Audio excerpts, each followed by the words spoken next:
Hey everyone, I am your fave Nurse B. Thanks for coming back to my channel. Go check out part 1 if you haven't already. It tells you all what you need to know prior to getting into an LPN or LVN program and just gives you an overall view of what an LPN, LVN is and all that jazz. In this video, I'm going to be talking about your life in the actual program, and then in part 3, we're going to talk about life after nursing school. So make sure you subscribe so you can see all my videos as they come up. Like this video, share it, comment down below, and also check us out on the YourFavNurseB Facebook group and follow me on Instagram. Thank you all for watching. Let's go into the next part of this video, which is how are things while you're actually in nursing school. So the person wanted to know, what are the clinicals like while you're in nursing school? I would say that typically clinicals are very early in the morning, so keep that in mind. Sometimes you have to be there at 6, 6:30, 7. It's pretty much you have to be there at the time that the nurses have to be there at that facility. Sometimes you might have clinicals in the evening. Like we had a evening, I think our clinicals was like 6 to 8 or something, 5 to 8, I can't remember. I opted for an evening shift clinical, but more than likely it is going to be in the morning, so keep that in mind. As far as like your children, getting them to and from school or daycare, whatever, clinicals can be early. It's like having another job, but you're not getting paid. You paying them. You paying them for you to go to clinical. Oh God. Anywho, so that is that. I think I'm trying to remember how many days we had clinicals, but I think it was just 2 days a week. Oh, I can't remember. I think it was 2 days a week that we had it. Yeah. Of course, schools are different. More than likely, programs are Monday through Friday. I think for us, after the first 6 months, we dropped our Friday. We did Monday through Thursday, and I believe we had clinicals twice a week. So that's that. Of course, it's different with each school. It's completely different. The best bet is to call the school, ask them, or look on their website and get an idea. There's some schools, though, that I think are awesome, that they have weekend options where you can do your clinicals on the weekend. You can do evening classes. You can do day classes. Like, there's one school here actually in Jefferson County, Missouri, that's cool. I want to get in there, but I don't think they take the vocational school. Some people are saying they don't take our whatever. They don't take it from there. They won't take my LPN from there, which I don't think that's the case, but I don't know. I got to do my own research, right? Okay, so the next question is best study tips for LPN. So I would say the best study tips, just to sound off the top of my head, is the most foundation, like the foundation of things, because there's so many out there. You have to see what fits you. But number one, read. Whether that be that you have to read the PowerPoints or read the book or just read notes, you need to read the content to understand it. You have to. I don't see how people get through nursing school without reading. I read during nursing school. If you can't read, or not, if you can't read, anywho, if you don't have time to read, record your lectures. Talk to the teacher about recording your lectures. If you can't record the lectures, record yourself like reading out your notes out loud and doing that, and that be what you listen to while you're driving, while you're at work, while you're in the grocery store, while you're ironing clothes, while you're washing dishes. Listen to that. That will help you. Another tip I would say is learn your learning style. That way you know what things will work for you. So some people, they need to write. Some people, they need to talk in order to learn. Some people, they need to actually physically get up and do something. They need to actually read to learn. Some people, they have to use different colors and charts and pictures to learn. So learning your learning style is really going to help you in nursing school. Number one thing I would say to do, which has nothing to do about notes, nothing, is that you have to learn how to be flexible in order to be able to be successful in nursing school.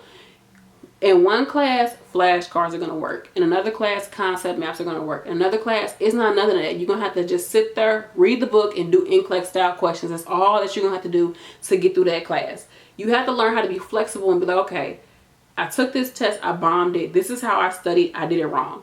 The number one thing people come to me is like, I keep messing up on my test, I don't know what to do. And I say, how do you study?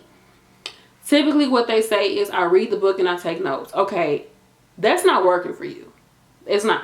So you need to start doing something different. You need to start making flashcards. You need to start making concept maps.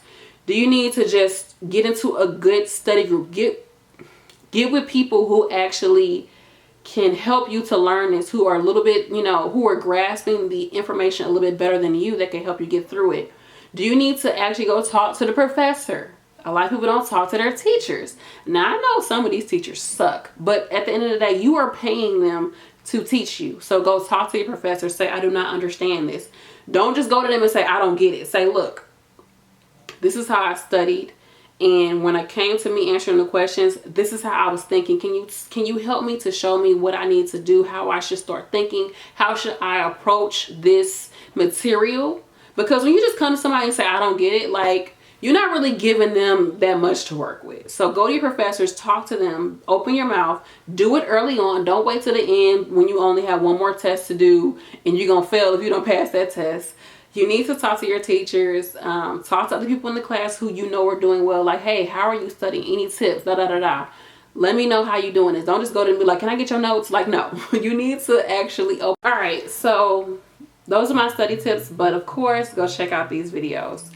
Now, the best way to study for exams. Now, you could do the 5-day study plan, which I do have a video for. Also, for me, the best way to study for exam was to do NCLEX style questions. And I know some people are like, I do the questions in the book and those are super easy, but when it comes to the test, it's something totally different. Whew. Let me just say this. I have been getting a lot of feedback from you all, and it seems like some of these schools just suck. I'm sorry. I know that's like not giving you any type of that's no excuse, because I honestly feel like my nursing program, it wasn't bad, but it had its problems. But doing NCLEX style questions, getting online, typing in NCLEX questions for fundamentals, index questions for med-surg, respiratory questions, da da da da. Looking on there, doing test questions. I know Nurse Labs, I believe that's a site. That's a good site. I use that site all the time for help with nursing school.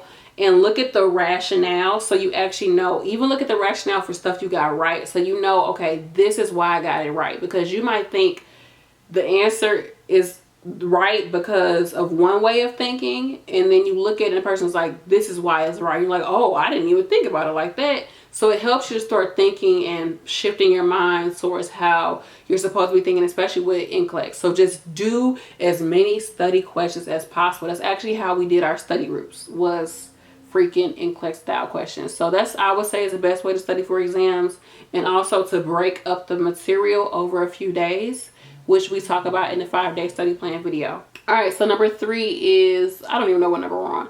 Is pharmacology hard? Yes, but the thing with pharmacology is it's mostly memorization. And I'm sorry, I'm trying to get this together. We don't got no natural lights. It's mostly memorization. So if you can just break it down and do the drug, the class, the way, what it's used for, how it works, the side effects, patient teaching. That's pretty much all you need to know about pharmacology when it comes to being an LPN. Sometimes, I guess some programs might want you to know like contraindications, like it doesn't go with this drug, da, da, da. But to me, that's like going really in depth. That's like pharmacology. That's like becoming like a pharmacist. Like you don't need to know it that much. You just need to know those main things as far as pharmacology is concerned, and it's mostly memorization. Are there any outside certifications or courses we can take while in LPN school to be more competitive on the job market, or that will allow us to do more in a clinical setting? While you're in nursing school, focus on passing nursing school now. Do that first, but I would say probably just becoming IV certified. So see if your school offers that. I believe most schools offer you to become IV certified. That right there is going to make you a lot more competitive. You can actually put that on your resume. But while you're in school, I would say just focus on passing. That's the number one thing. And then when you come out, that's when I would say look at more certifications, but we'll talk about that later. Hydrate. Okay, so can you break down how the LPN curriculum differs from the RN curriculum? So I've never been to school for my RN, so I really cannot give you anything in depth. But what I can tell you all is that, you know, LPN, we're focusing on getting in, taking care of the problem, and keeping it pushing. RN is more so going into more theory. Whereas LPNs, you know, it's a practical nurse, vocational nurse. These are what you actually need to know, like wound care. You need to know how to look for signs and symptoms of infection. You need to know different signs and symptoms of diseases, the drugs, like how to actually get things done. Whereas RN, it goes a little bit deeper into what is actually causing these issues. It gets more into theory, whereas LPN is what it is. It's practical, being a nurse, getting stuff done. It's the clinical part of nursing, where RN goes a little bit deeper into the theoretical part of nursing. That's pretty much what I've been told from other people and what I get the gist of it. So how many medications should you know before you finish nursing school? I'm glad you said that, because I will be having on my website the top 50 drugs, and I'm going to have some type of study material to go with it. So I believe I'm going to do a concept map for you all for each drug. But I would say look at the top 50 most common drugs. Go online, look it up, and learn all of those drugs. But typically what you learn in nursing school is what you're pretty much going to be dealing with when you come out of it. You could look up like top drugs in geriatric population, and I might do a video about that, and like I said, create some study material for you all to purchase, or just I'll go through the list with you all and you can go through them yourself and make your own study material. But I would say look at pain meds. Number one, that's like the biggest thing, especially in geriatrics. I'm mostly saying geriatrics because a lot of LPNs go into geriatrics. But of course, we can do more than geriatrics, but that's what I want to talk about. So look at pain meds. Look at your Oxys, your Percocet. Look at your Narco. Look at your antipsychotic medications. So your Vicodins, your Vicodin, I just say Vicodin. So look at like your Ativan, look at your comfort meds like your morphine. Look at those type of drugs, psych drugs, pain drugs, and then look at things that are more geared towards geriatric patients like Aricept. And then also you could look at heart drugs, cardiovascular drugs.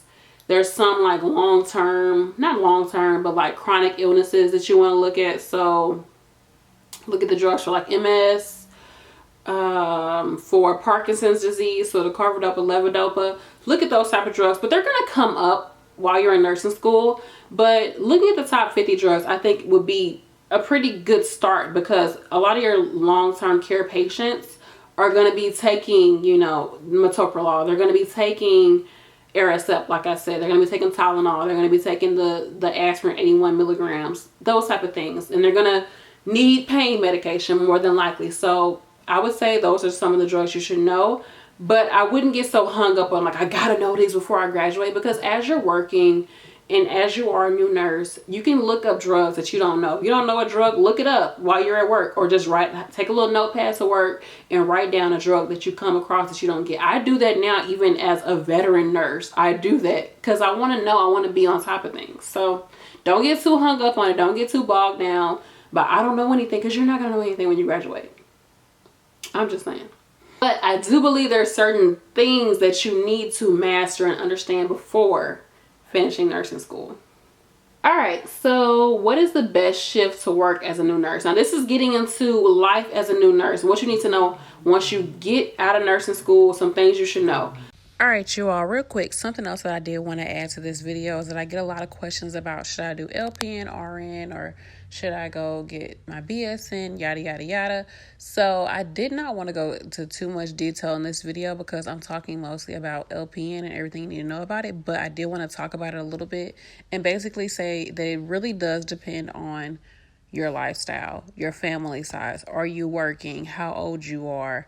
What is your end game? What do you how much time do you have? It's essentially, if you're living home with your family, you might want to go ahead and get your bachelor's. If you're a single mom or a single dad, or you got kids you want to take care of or need to take care of, then you might want to go ahead and get your LPN so you can make some money and then bridge over. Or if your area is super competitive to get into an RN program, you want to go for an LPN program. Something like that. You have to look at your life. Everything is individualized, but I do have more in-depth videos talking about this subject. Go check them out. But basically, it all depends on you and your lifestyle. So also something else I want to add to this video is that LPN school is hard. Nursing school is hard. And like I said, I have not taken an RN program, so I really can't compare the two. But I do know someone who did LPN to RN, and she talks more in depth about it. So I do have videos about that. Go check that out. I know this is just all plugs about my other videos. I know it is what it is. But if you have any more questions about this subject, put it in the comment section, and I will do a follow-up video. Remember, I am your fave nurse B. Go follow me on Instagram at YourFavNurseB1. Remember to like, comment, and subscribe. Share my video if you found it helpful. Share my video, like this video, comment down below. I appreciate you all so much. Remember to go watch part 3. All right, peace.